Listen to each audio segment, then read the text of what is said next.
गुरु प्यारी परम सत्कार योग साध संगत जियो, आप जी सभी को प्यार भरी राधा स्वामी जी।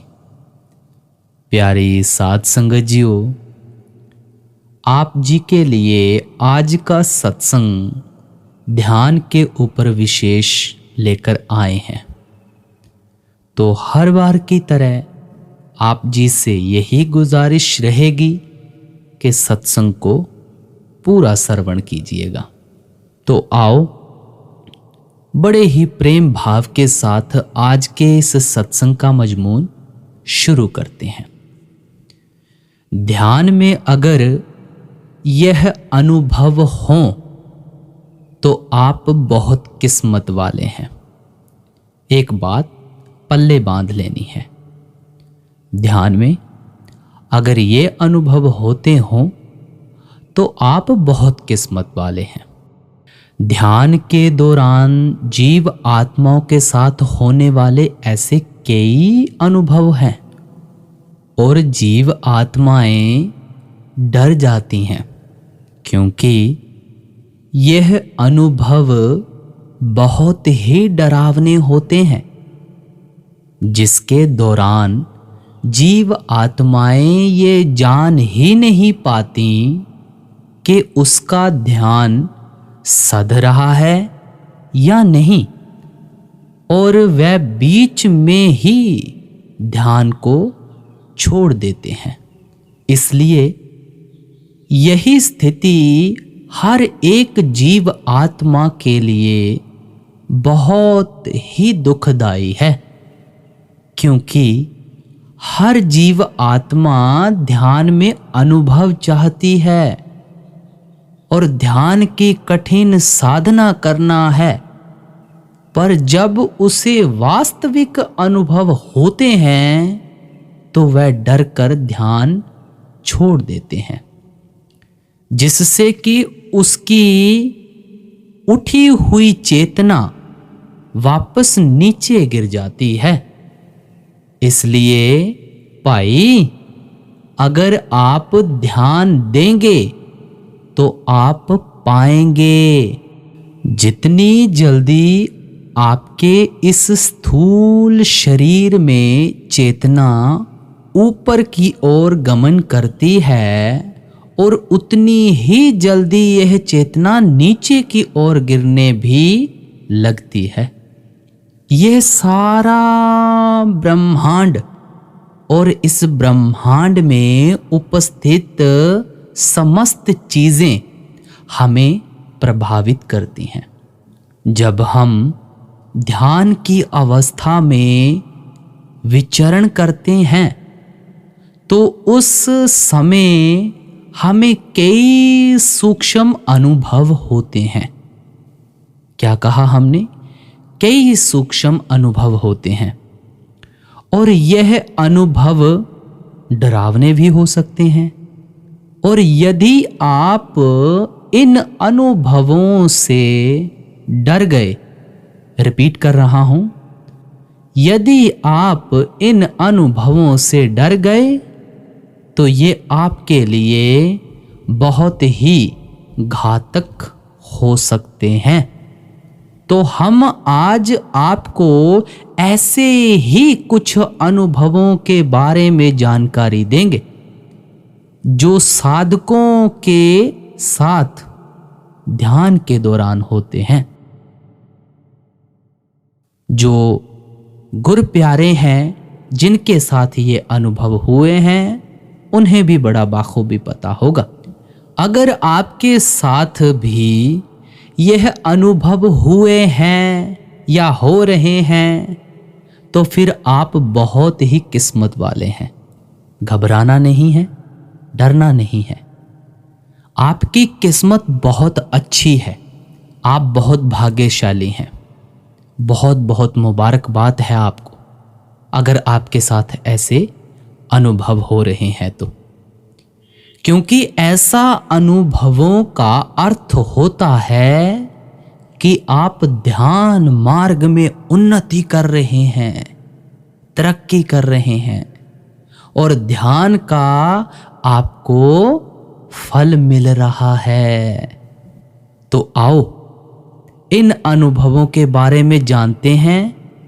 ध्यान के दौरान होने वाला पहला अनुभव है आपका माथा यानी दोनों आंखों के बीच का भाग, तीसरी आंख पर वाइब्रेशन होती है, कुछ हलचल सी होती है और साधक को ऐसा महसूस होता है कि सहस्त्र आर चक्र पर कोई चींटी रेंग रही है।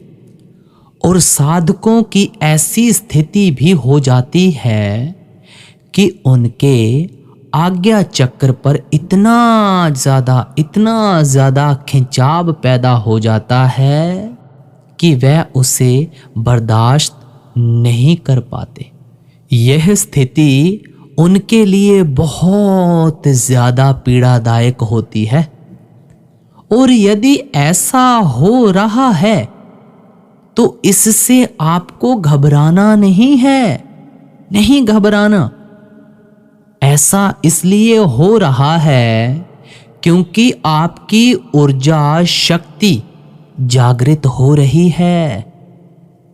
आप इसे ऐसे भी समझ सकते हैं कि हमारे इस स्थूल शरीर में बहुत सारी ऊर्जाएं विद्यमान हैं। जिस प्रकार इस ब्रह्मांड में सब कुछ मौजूद है, ऐसे ही हमारे स्थूल शरीर ब्रह्मांड का प्रतीक है। जो भी हलचल इस ब्रह्मांड में होती है, उन सब का प्रभाव हमारे इस स्थूल शरीर पर भी पड़ता है, जिससे ना कि हमारा ये शरीर प्रभावित होता है, बल्कि हमारा मन, मस्तिष्क और हमारी ये समस्त काया भी प्रभावित होती है।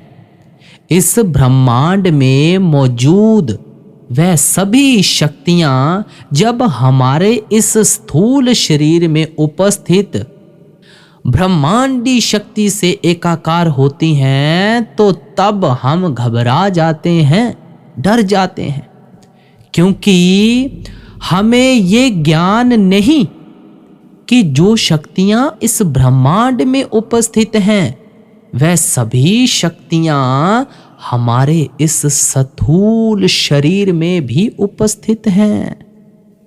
और जब ये ब्रह्मांडी शक्ति हमारे इस स्थूल शरीर में उपस्थित ब्रह्मांडी शक्ति से एकाकार होती है, तब हमारे शरीर के ये 72,000 नाड़ियों, इन 72,000 नाड़ियों में वाइब्रेशन संपदन होने लगता है, जिसके कारण इस स्थूल शरीर में उपस्थित 3 मुख्य नाड़ियां, कौन सी? ईड़ा, पिंगला और सुषुम्ना सक्रिय हो जाती हैं। जब इन ऊर्जाओं आध्यात्मिक जर्नी आगे बढ़ती है तो ये सक्रिय हो जाती हैं, और उसके कारण ही हमारे इस मात्र यानी आज्ञा चक्र पर खिंचाव पैदा हो जाता है।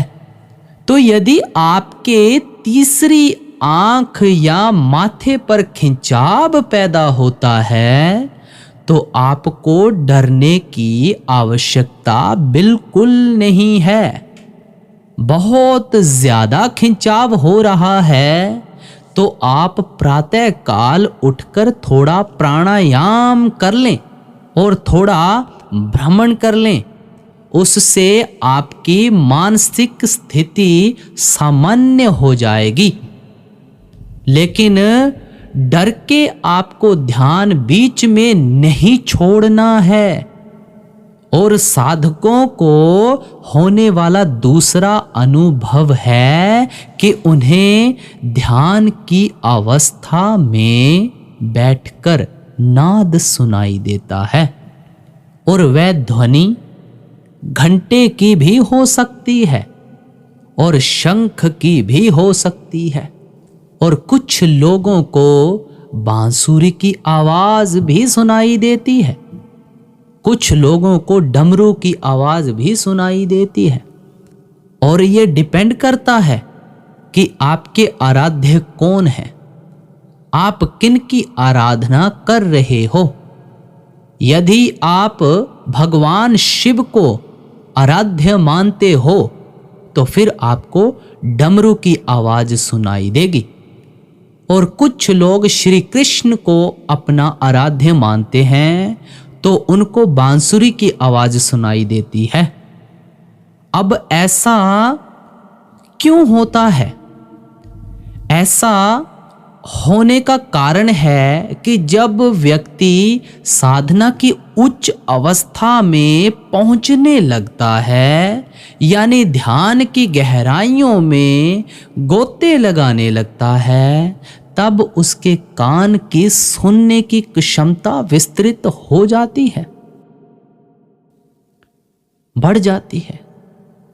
उसके कान में खिंचाव पैदा हो जाता है, जिससे वह अदृश्य ध्वनियों को भी बड़ी आसानी से सुन सकता है। अगर आप ध्यान से सुनोगे तो अपने इस स्थूल शरीर में नत ध्वनियां विद्यमान हैं। जिस प्रकार ब्रह्मांड में नाद की ध्वनि विचरण करती है, जिस प्रकार ब्रह्मांड में नाद की ध्वनि विचरण करती है, ऐसा साइंटिफिकली प्रूफ भी हो चुका है। नासा ने भी इस बात को प्रूफ किया है। ब्रह्मांड की ध्वनि कुछ और की ध्वनि जैसी है। ऐसी ही ध्वनियां हमारे इस स्थूल शरीर में भी विचरण करती हैं और ये ध्वनियां अदृश्य होती हैं। हम लोभ मोह माया के कारण इन ध्वनियों को नहीं सुन पाते, क्योंकि कभी हम खाली बैठते ही नहीं हैं। हम धन कमाने में व्यस्त हो जाते हैं, जिसके कारण हम अपने शरीर की ध्वनि को नहीं सुन पाते हैं। और जब हम ध्यान की अवस्था में बैठते हैं, ध्यान सधता है, तो फिर इस प्रकार की ध्वनियां हमें सुनाई देने लगती हैं। तो यदि आपको ऐसी ध्वनि सुनाई दे रही है तो फिर आप पर परमात्मा की कृपा है, दया है। और तीसरा अनुभव ये होता है कि साधक रात्रि में सोता है तो आपको अजीब अजीब से डरावने सपने आते। कभी कभी उसे ऐसा महसूस होता है जैसे उसके सामने कोई खड़ा है, उसके पीठ पीछे कोई खड़ा है। ऐसी अवस्थाओं में आपको डरने की ज़रूरत नहीं है, क्योंकि जो कुछ हो रहा है वह सही हो रहा है। ध्यान साधनाओं को करने के बाद आप अपने आप को इतना शुद्ध कर चुके हो कि इस ब्रह्मांड में मौजूद तमाम सूक्ष्म शरीर आपसे संबंध स्थापित करना चाहते हैं। संबंध स्थापित करने का अर्थ है कि वह भी मोक्ष को प्राप्त करना चाहते हैं। और उन सूक्ष्म शरीर में मौजूद आत्माओं को ऐसा लगता है जैसे कि ये शरीर है जो उन्हें मुक्ति दिला सकता है। इसलिए आपने देखा होगा कि अच्छे व्यक्तियों से हर कोई संबंध रखना चाहता है, तो ये आत्माएं भी आपसे संबंध रखना चाहती हैं। अब बहुत से ऐसे लोग कहेंगे कि जो लोग ध्यान साधना नहीं करते तो उनको ऐसे अनुभव क्यों नहीं होते? तो उनको अनुभव इसलिए नहीं होते क्योंकि वह अपना जीवन इस शोर में जी रहे हैं, माया में फंसे हुए हैं और उनको कुछ भी पता नहीं चल रहा है। उनको ज्ञान ही नहीं है और कोई बुरे लोगों से क्यों संबंध बनाना चाहेगा। इसलिए यदि आपके साथ ध्यान के समय ऐसा कोई डरावना अनुभव हो रहा है तो आपको डरने की जरूरत बिल्कुल नहीं है, बल्कि ये तो आपको ध्यान की और गहराइयों में ले जाएगा। और चौथा अनुभव है अपने इष्ट के दर्शन। अब यदि ऐसा अनुभव आपको हो रहा है तो आप डरना मत, बल्कि अपनी साधना को लगातार करते रहना है, आगे बढ़ना है।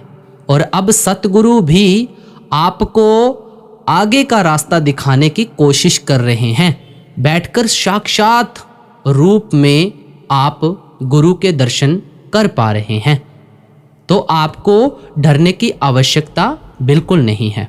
सतगुरु की कितनी बड़ी संगत है और उनके कितने ही प्यारे हैं, और वह सतगुरु के प्यारे सतगुरु को कुछ ना कुछ उनसे अरदास करते रहते हैं।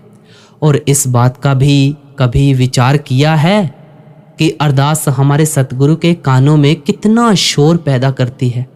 जब हम अरदास करते हैं तो सतगुरु के कानों में कितना शोर होता होगा। और हम जो अरदास करते हैं तो वह कैसे करते हैं, कभी सोचा है?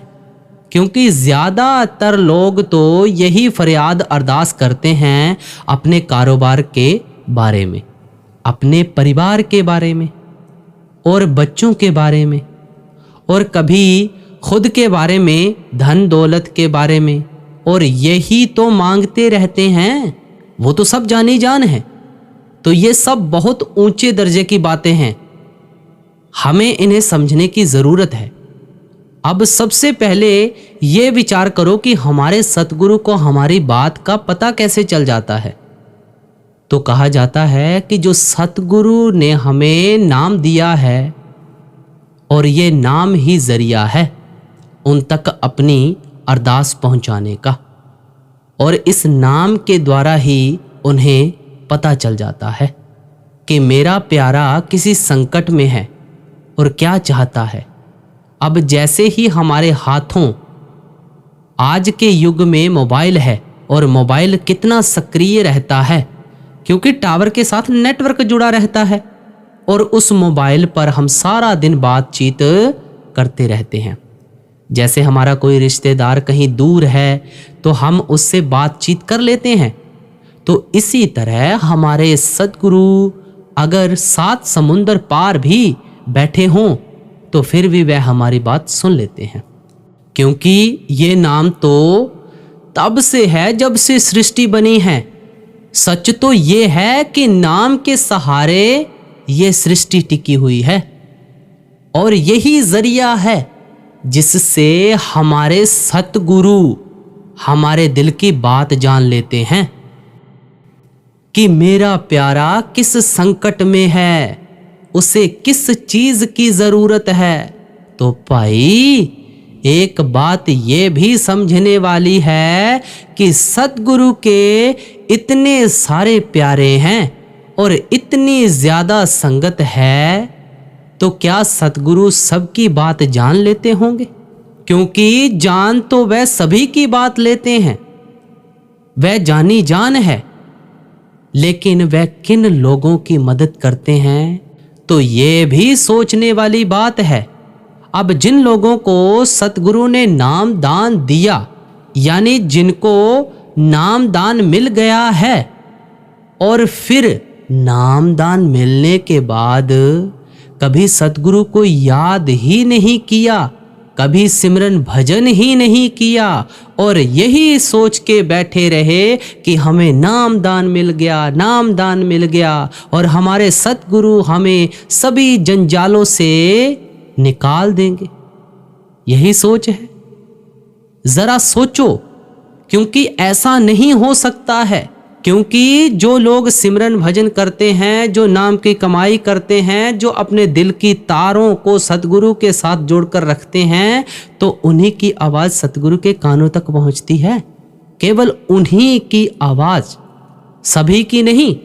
अब कौन से बच्चे लायक हैं और कौन से बच्चे नालायक हैं, किनकी आवाज सतगुरु के कानों तक पहुंचती है, एक कहानी के जरिए समझने की हम कोशिश करेंगे। एक समय की बात है कि एक संत महात्मा तीर्थ यात्रा करके वापस लौट रहे थे और आते आते उन्हें शाम हो गई। फिर उन्होंने एक गांव देखा तो सोचा रात यहीं पर ठहर जाता हूँ। फिर उस संत ने किसी बुजुर्ग से पूछा कि कोई गांव में ऐसा है जो मालिक का प्यारा हो। फिर उस बुजुर्ग ने एक शाहूकार का नाम बता दिया। तो फिर उस संत ने उस शाहूकार के बारे में और कुछ जानना चाहा। उन्होंने पूछा कि उनके कितने बच्चे हैं। तो फिर उन्होंने कहा कि उनके 3 बेटे हैं। फिर संत ने पूछा कि उसके पास कितनी धन दौलत होगी। फिर उस बुजुर्ग ने जवाब दिया कि उनके पास कुल मिलाकर 2.5 लाख तक संपत्ति होगी। और फिर उसके बाद वह संत साहूकार के पास पहुंच गए और फिर शाहूकार से बोले कि मैं इधर से गुजर रहा था तो फिर शाम हो गई तो सोचा कि आपके पास 3 लाख तक संपत्ति होगी, रात गुजार लेता हूँ। फिर शाहूकार ने बड़े ही प्रेम प्यार से उनका स्वागत किया और अपने घर के अंदर ले आए। फिर भोजन की तैयारी हुई और फिर उनके आगे भोजन परोसा। तो फिर संत ने साहूकार से पूछा कि भाई तुम्हारे कितने बच्चे हैं। फिर साहूकार ने बड़ी ही निम्रता से जवाब दिया कि महाराज मेरा एक बेटा है। ये सुनकर संत को बड़ा ही अजीब लगा। तो संत ने उस साहूकार से फिर दोबारा प्रश्न किया कि तुम्हारे पास संपत्ति कितनी है। फिर साहूकार हाथ जोड़कर बड़ी ही नम्रता के साथ कहने लगा, आज मेरे पास करीब 25,000 रुपए बस केवल यही हैं। और फिर यह सुनकर संत भड़क गए और गुस्से में कहने लगे कि भाई तुम झूठ क्यों बोल रहे हो? क्या मैं तेरी संपत्ति बांटने आया हूं? क्योंकि मैंने सुना है कि तेरे 3 बेटे हैं और तेरे पास 2.5 से 3 लाख संपत्ति है और तू कह रहा है कि मेरे पास 25 से 30 हजार संपत्ति है। फिर साहूकार ने संत का गुस्सा शांत किया और हाथ जोड़कर कहने लगे कि महाराज बैठो बैठो, यहां पर बैठो और मेरी पूरी बात तो सुन लो। आपने बिल्कुल सही कहा कि मेरे 3 बेटे हैं, लेकिन इन 3 बेटों में से 2 बेटे मेरे कहने में नहीं लगते। वह तो मेरी बात ही नहीं सुनते, वह तो अपनी मन मर्जी ही करते हैं। वह मुझे अपना पिता समझते ही नहीं हैं। मैं उनसे कुछ भी कहूं तो वह मुझे पलटकर उल्टा जवाब देते हैं। मैं उन्हें सही रास्ता दिखाता हूं, लेकिन वह जानबूझकर गलत रास्ते पर चलते हैं। तो फिर मैं ऐसे बच्चों का क्या करूं? क्या फायदा है ऐसे बच्चों का? क्योंकि मेरा तो एक बेटा है जो मेरे कहने में है, तो मेरा तो केवल एक ही बच्चा हुआ ना। इसी तरह ठीक मेरे पास 2.5 लाख की संपत्ति है, लेकिन महाराज ये तो यही लोग आपस में बांट लेंगे और मैंने तो अभी तक साध संगत की सेवा में 25 से 30 हजार खर्च किए हैं और जो मेरे लेखे में लिखे गए हैं। क्योंकि जब इंसान की मृत्यु आती है तो उस समय केवल इंसान का दान पुण्य ही देखा जाता है, करनी ही देखी जाती है, क्योंकि परमार्थ में दान का बड़ा ही महत्व है। तो इस तरह से उस साहूकार ने सारी बातें संत को बताईं। तो हम आपसे कहना चाहते ये हैं कि सतगुरु की इतनी ज़्यादा संगत है और उनके इतने सारे बच्चे हैं, इतनी सारी अरदास है, फरियाद हैं, इतनी ज़्यादा पुकारे हैं, तो फिर वह सबसे पहले किसकी पुकार अरदास सुनेंगे? तो उन्हीं बच्चों की अरदास सबसे पहले सुनेंगे जो उनके हक में हैं, उनके बारे में हैं। अब देखो कि जिस व्यक्ति ने नामदान लेकर छोड़ दिया है और कभी सिमरन भजन किया ही नहीं, कभी सतगुरु को याद ही नहीं किया, और वह फिर भी उम्मीद रखकर बैठा हो कि अगर उस पर कोई आपदा आ जाए, कोई मुसीबत आ जाए और जब मृत्यु का अंत समय आ जाए और वह सिमरन भजन करने लग जाए, क्योंकि सबसे पहली बात तो यह है कि उस समय सिमरन भजन किया ही नहीं जाएगा। क्योंकि जो लोग सारी जिंदगी सिमरन भजन करते हैं, गुरु नाम से जुड़े रहते हैं, तो अंत वेले भी केवल उन्हीं के हृदय में सिमरन भजन चलता है।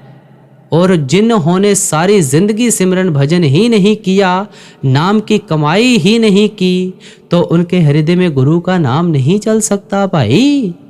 क्योंकि सच में सतगुरु जानी जान है, वह सब कुछ जान लेते हैं।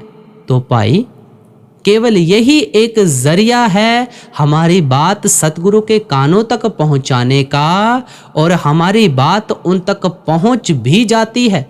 लेकिन केवल और केवल उन्हीं लोगों की बात सतगुरु के कानों तक पहुंचती है जो लोग सिमरन भजन करते हैं, नाम की कमाई करते हैं, सतगुरु के दिखाए गए रास्ते पर चलते हैं।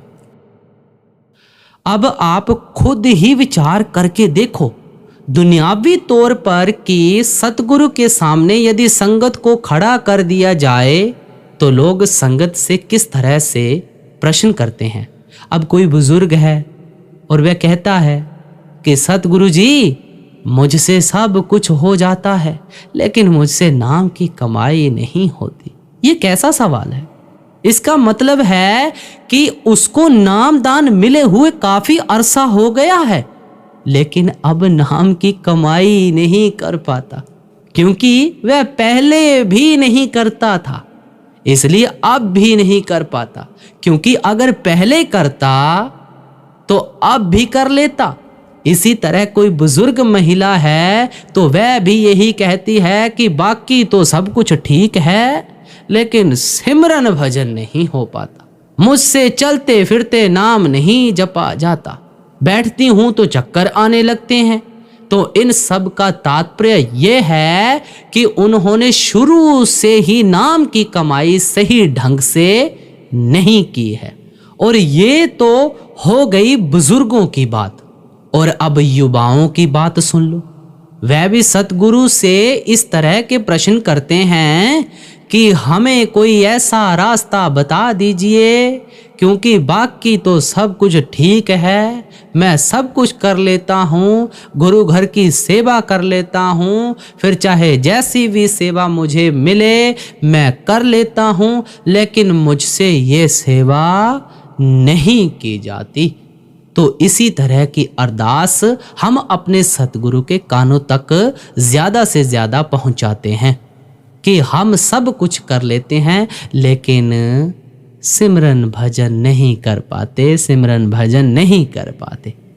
अब आप जरा सोचो कि जो असल काम है, जो जरिया है, जिसकी वजह से हम सतगुरु से जुड़े हुए हैं और हमें सतगुरु ने अपनाया है, क्योंकि भाई लाखों करोड़ों खरबों में जनसंख्या है, उन सभी में से सतगुरु ने हमें चुना है और अपनाया है, क्योंकि सतगुरु चाहते हैं कि हम यहाँ से मुक्ति प्राप्त कर लें, इस 84 के जेल खाने से हमेशा हमेशा के लिए मुक्ति हो जाए, और हम जब तक यहाँ रहें खुश रहें। क्योंकि ये तो सभी जानते हैं कि हम अकेले ही आए थे और अकेले ही जाएंगे, और जितने भी हमारे रिश्ते नाते यह केवल गर्जों के रिश्ते हैं। जैसे जैसे गर्ज पूरी हो जाती है वैसे वैसे हमें ये छोड़ देते हैं और हम भी उन्हें छोड़कर चले जाते हैं। और अगर हमारी कोई संभाल करता है, हमारी कोई अगर रक्षा करता है, अंत समय अगर हमारी कोई सहायता करता है, तो केवल और केवल परमात्मा है, ईश्वर है, वक़्त का पूरा सतगुरु करता है।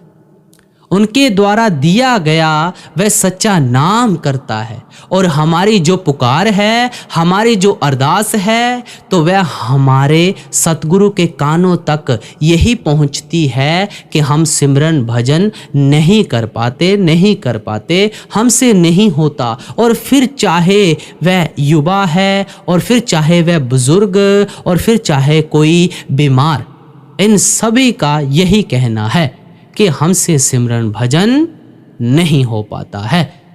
कई तो ऐसे भी हैं जो सतगुरु से कहते हैं कि सतगुरु महाराज, कोई ऐसा शॉर्टकट रास्ता है जिससे कि हमें ये भजन बंदगी ना करने पड़े और हमारा काम बन जाए।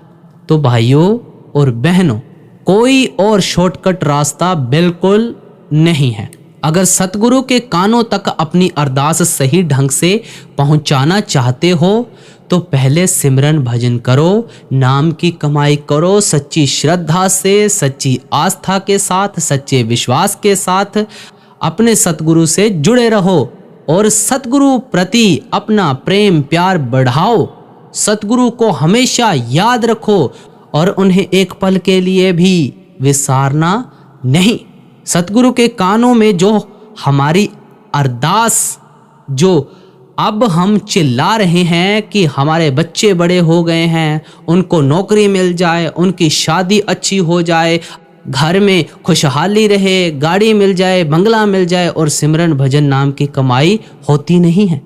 और कोई शॉर्टकट सा तरीका बता दो तो इस भजन बंदगी के अलावा कुछ और कर लें।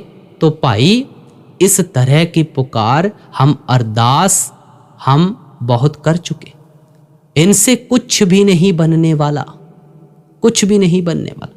क्योंकि सतगुरु के कानों में ये अरदास पहुंचनी चाहिए जिनको सुनकर सतगुरु खुश हो जाएं, हम पर मेहरबान हो जाएं। अरदास है कि हे मेरे सच्चे पातशाह, हे मेरे सतगुर, हे मेरे मुर्शिद, हे मेरे मालिक, हमें अपने दर्शन दो। हम आपके सूक्ष्म स्वरूप को देखना चाहते हैं। दाता, बहुत से सिमरन भजन कर रहा हूँ, बहुत समय से दाता, बहुत समय से सिमरन भजन कर रहा हूँ, हम पर कृपा करो, हमें अपने दर्शन दे दो। तो ऐसी फरियाद करो तब कोई बात बने। सतगुरु से कहो कि हे दाता, कई बार मैं ध्यान में बैठा हूँ, प्रकाश के साथ भी चलता रहा, लेकिन शब्द धुन नहीं सुनाई दी, नहीं सुनाई पड़ती है। सतगुरु वहां पर पहुंचते ही ध्यान भंग हो जाता है। तो हे सतगुरु, हे दाता, मेरे पर कृपा करो और मेरी उंगली पकड़कर मुझे और आगे ले जाओ। तो ऐसी अरदास से, ऐसी पुकार करनी चाहिए, ऐसी अरदास करनी चाहिए भाई, कि जिससे हमारा स्वार्थ भी संवर जाए और हमारा परमार्थ भी संवर जाए। एक और कहानी है, वो भी आप सभी के साथ शेयर करता हूँ। एक सत्संगी परिवार में से लड़की की शादी एक ऐसे लड़के से हो जाती है, ऐसे घर में हो जाती है जहां पर परिवार के सदस्य पौराणिक रीति रिवाजों के मुताबिक देवी शक्तियों की पूजा करने में अपना विश्वास रखते हैं। और भारत में से ऐसे बहुत स्थान हैं जहां पर आज भी उन रीति रिवाजों को माना जाता है जो कि आदि काल से चले आ रहे हैं। तो जब उस लड़की की शादी उस परिवार में हो जाती है तो फिर उस लड़की के लिए वहां पर सब कुछ बदल जाता है। जैसे पहले वहां सत्संग में जाना, सेवा पर जाना, वह सेवा करती थी, अब उस नए समाज में ऐसा हो पाना उसे नामुमकिन सा लगने लगता है। लेकिन फिर भी उसको अपने मालिक पर, सतगुरु पर पूरा विश्वास होता है कि वह उसको अपने से दूर नहीं होने देगा। वह किसी न किसी जरिए उसको अपने साथ जोड़े रखेंगे, ऐसा उसके अंदर विश्वास बना होता है। वह रोजाना मालिक की बंदगी करती है, नाम का सिमरन भजन करती है, नित्य नेम से उठती है और अपना कार्य वैसे ही करती है जैसे वह शादी से पहले करती थी। शादी होने के बाद भी उसने कोई ऐसा दिन नहीं जाने दिया कि जिसमें उसने मालिक की बंदगी ना की हो, मालिक को याद ना किया हो। और ये उसके माता पिता की उसको सबसे बड़ी देन होती है, जिन्होंने उसे इस मार्ग पर चलने के लायक बनाया होता है।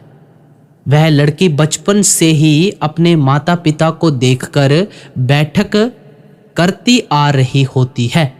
तो जैसे जैसे समय बीतता है तो उसे समझ आनी शुरू होती है, उसकी रूहानी तरक्की भी हो रही होती है। तो साथ संगत जी, वह दुनिया की तरफ से तो अनजान ही होती है, लेकिन जो सत्य का मार्ग है, जो सच्चा मार्ग है, उसके बारे में उसको अंदर पूरी समझ होती है, क्योंकि उसने सब कुछ देखा होता है। उसकी बचपन से ही चली आ रही बैठक उसको इस काबिल बना देती है कि वह सब कुछ देख सकती है, होने को महसूस कर सकती है। महसूस होने लगता है कि उसके पति के ऊपर एक बड़ा संकट आने वाला है, उसका एक्सीडेंट होने वाला है, जिसमें उसके पति की दाईं टांग चली जाती है। उसको इसके बारे में पहले से ही महसूस होने लगता है, क्योंकि शादी के बाद उसका अपने पति से गहरा लगाव हो जाता है। वह उसको प्यार करने लगती है। वह किसी भी हालत में अपने पति को दुख में नहीं देख सकती। जब उसको इस बात की खबर हो जाती है कि उसके पति के साथ ऐसा कुछ घटित होने वाला है, तो वह उसको अपने ऊपर ले लेती है। साथ संगत जी, यहाँ पर यह बताना बहुत ज़रूरी है कि क्या किसी के कर्मों को अपने ऊपर लिया जा सकता है या नहीं। वैसे तो ऐसा हो पाना संभव नहीं है, लेकिन जो कमाई वाले हैं, जो महापुरुष हैं, जो बंदगी करते हैं, जो उस परमात्मा की याद में डूबे रहते हैं, जो नाम का सिमरन भजन करते हैं और जिनको ज्ञात हो जाता है या ज्ञान हो जाता है, तो उनके लिए सारी बातें संभव हैं। वह कुछ भी कर सकते हैं, लेकिन वह करते नहीं, क्योंकि वह जो चल रहा है उस सब को मालिक का खेल समझते हैं और उसमें दखलंदाजी नहीं करते। लेकिन फिर भी जैसा कि फरमाया जाता है कि महापुरुष जो चाहें वह कर सकते हैं, उनकी अपनी मौज होती है, वह कमाई वाली रूहें होती हैं, वह जो चाहे कर सकती हैं। उनकी खुशी में ही मालिक की खुशी छुपी होती है, और ऐसा कर पाना किसी साधारण मनुष्य के वश में नहीं होता। यह केवल वही लोग कर सकते हैं, वही रूहें कर सकती हैं जो पूर्ण तौर से उस मालिक के साथ जुड़ी होती हैं। यहाँ पर भी ऐसा ही होता है। जब वह लड़की अपने पति की सारी मुसीबत को, उसके कर्मों को अपने ऊपर ले लेती है, तो उसकी तबीयत बिगड़ जाती है। ऐसा ही एक वाकया बड़े महाराज जी के समय का था। जब बड़े महाराज जी ने किसी के कर्म अपने ऊपर ले लिए थे, तो बीबी लाजो और बीबी रुक्को जी ने बार बार महाराज जी को पूछा कि महाराज जी आपको क्या हुआ। उन्होंने बार बार यही कहा कि आप मुझे यहाँ अकेले छोड़कर चले जाओ, मुझे कुछ नहीं हुआ है, मैं कुछ समय बाद खुद ब खुद ठीक हो जाऊंगा। तो यही वाकया यहाँ पर है, और वह सीढ़ियों में से गिर पड़ती है, जिसके कारण उसकी दाईं टांग फ्रैक्चर हो जाती है और डॉक्टर उसे 2 महीने के लिए बेड रेस्ट बताते हैं। लेकिन ऐसा नहीं होता। उसकी दाईं टांग की हालत दिन पर दिन खराब होने लगती है, दर्द बढ़ता जाता है। कर्मों का हिसाब तो देना ही पड़ता है। इस संसार में कोई भी जीव ऐसा नहीं है, भाई नहीं है, जिसके कर्म ना हो। सभी के अपने अपने कर्म हैं। कर्मों के अनुसार ही सभी ने यह मनुष्य दे पाई है, और सभी अपने अपने कर्म भोग रहे हैं। जिसने जैसे कर्म किए होते हैं, उसको वैसा ही फल मिलता है। अगर कुछ भी हमारे साथ घटित होता है, और फिर चाहे वह अच्छा हो चाहे बुरा हो, यह सब कर्मों का ही लेना देना है। इसको हम नज़रअंदाज नहीं कर सकते। कर्मों का हिसाब किताब तो देना ही पड़ता है। तो ऐसे ही इस लड़की ने अपने पति के कर्मों का हिसाब अपने ऊपर दिया। तो जब दाईं टांग ठीक नहीं होती, उसमें रोजाना दर्द बढ़ने लगता है, तो उसका पति इस बात को लेकर चिंतित होने लगता है कि कहीं यह समस्या ज्यादा बढ़ ना जाए, और फिर वह उसको सभी जगह लेकर जाता है, सभी के पास उसको दिखाता है। लेकिन सभी डॉक्टर एक ही बात कहते हैं कि हम इनको केवल बेड रेस्ट बोल सकते हैं, हम इनको केवल और केवल बेड रेस्ट बोल सकते हैं और इसका कोई इलाज नहीं है। लेकिन दर्द कम नहीं होता और फिर उसके पति के पास कोई और चारा नहीं बचता। वह अपने घर वालों के कहे अनुसार वह अपने गांव में अपने बाबा के पास, जिसमें उसकी श्रद्धा होती है, यानी जिनको वह मानते हैं, उनके पास ले जाता है और उनको जाकर अपनी हालत बताता है, अपना दर्द उनके साथ साझा करता है और उनको कहता है कि मैं तो इतनी पूजा पाठ भी करता हूँ, लेकिन फिर भी मेरे घर में दुख क्यों है। तो बाबा जी उसे कहते हैं कि जाओ, अगली बार जब तुम आओगे तो अपनी पत्नी को अपने साथ लेकर आना, फिर मैं तुम्हें कुछ बता पाऊंगा। और जब वह घर जाता है तो सारी बातें अपनी पत्नी को बताता है और फिर ये सुनकर उसकी पत्नी वहां जाने से मना कर देती है, क्योंकि उसे पता होता है कि वह कर्मों का ही दुख है जो मैं भोग रही हूं। किसी के पास जाने से कुछ कम नहीं हो सकता, ये तो भुगतना ही पड़ेगा। ये समझ उस लड़की को पहले से ही होती है, लेकिन फिर भी उसका पति अपनी जिद मनवा लेता है, उसको अपने साथ लेकर अपने बाबा जी के पास चला जाता है। और जब वह दोनों वहां पर जाते हैं, वह बाबा जी जब उस लड़की को देखते हैं तो वह धीरे धीरे उसे समझना शुरू कर देते हैं, उसको सब कुछ दिख जाता है। तो साध संगत जी, इस संसार में जो भी कोई जिस तरीके से उस मालिक की बंदगी में लगा हुआ है, वह सब कुछ देख सकता है।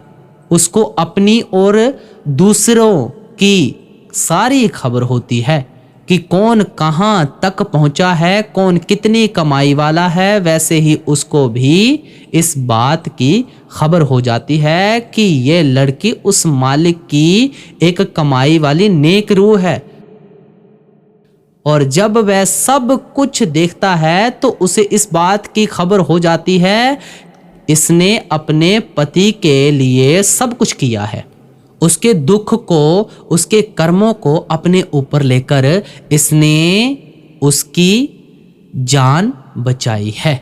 लेकिन इसने उसे कहा नहीं होगा, क्योंकि ऐसी बातें समझ पाना हर किसी की बस की बात नहीं होती। वह बाबा जी किसी बहाने उस लड़की को कहते हैं कि बेटा जाओ, जाकर चाय बना दो। आज रसोई घर में भी कोई सेवादार नहीं है कि जिसको मैं बोल सकूं कि मुझे चाय पीनी है। और फिर वह लड़की वहां से उठकर रसोई में चली जाती है और फिर वह बाबा जी सारी बात उस लड़के को बताते हैं कि तुम्हारी पत्नी बहुत कमाई वाली है, नेक रूह है, ये एक नेक रूह है, इसकी परमात्मा में बहुत श्रद्धा है और इस पर उस मालिक की बहुत कृपा है। इसने तुम्हारे ऊपर आने वाले संकट को अपने ऊपर ले लिया है।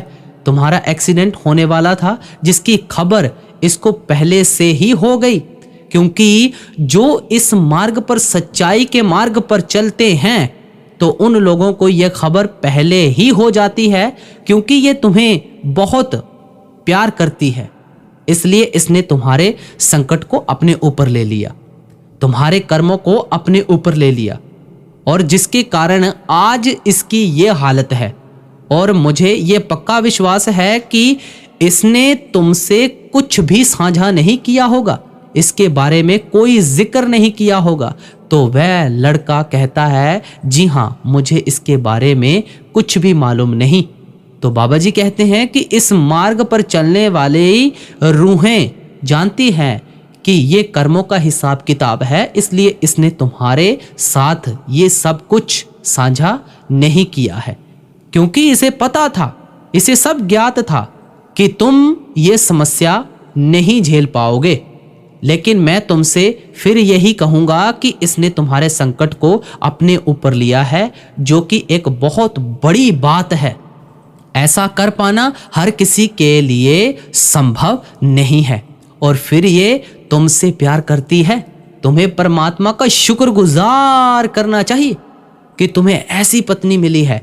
तो जब ये बात उस लड़के को मालूम होती है और जब उसे ये सारी बातें समझ आ जाती हैं, तो उसकी आंखों में से आंसू आ जाते हैं।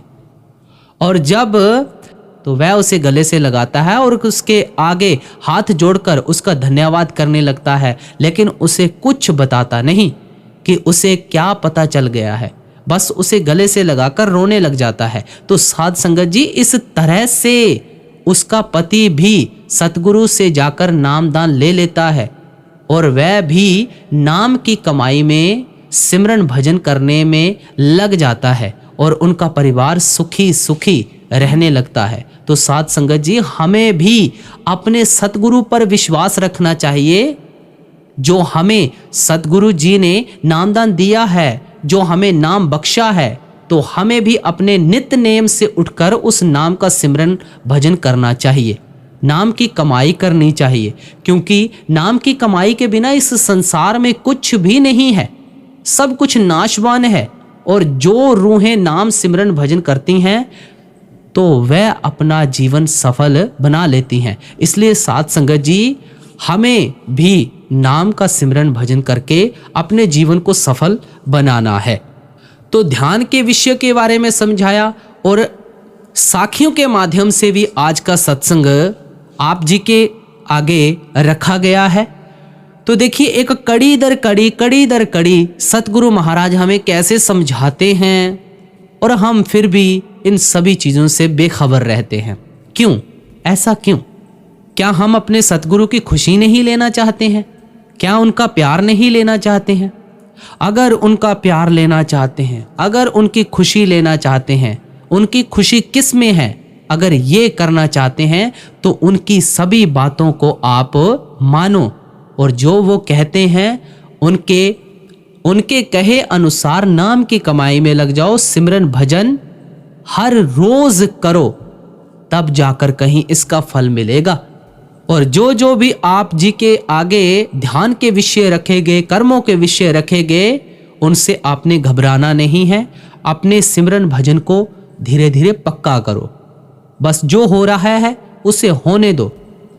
तो आज का सत्संग यहाँ पर समाप्त हो रहा है। तो आप जी को बता दें, इस चैनल के ऊपर आप जी के साथ रोजाना सुबह 6 बजे सत्संग शेयर किए जाते हैं। अब आगे इस चैनल के ऊपर बाबा जी के सत्संग, बाबा जी के सवाल जवाब, बाबा जी की अपडेट्स, हर एक चीज़ इसी चैनल के ऊपर मिलेगी।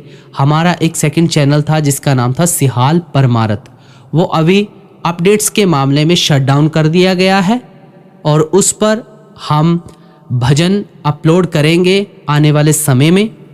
तो जिन्होंने ये सत्संग को श्रवण किया, तो आज का सत्संग यहाँ पर समाप्त हो रहा है। सभी को प्यार भरी राधा स्वामी जी।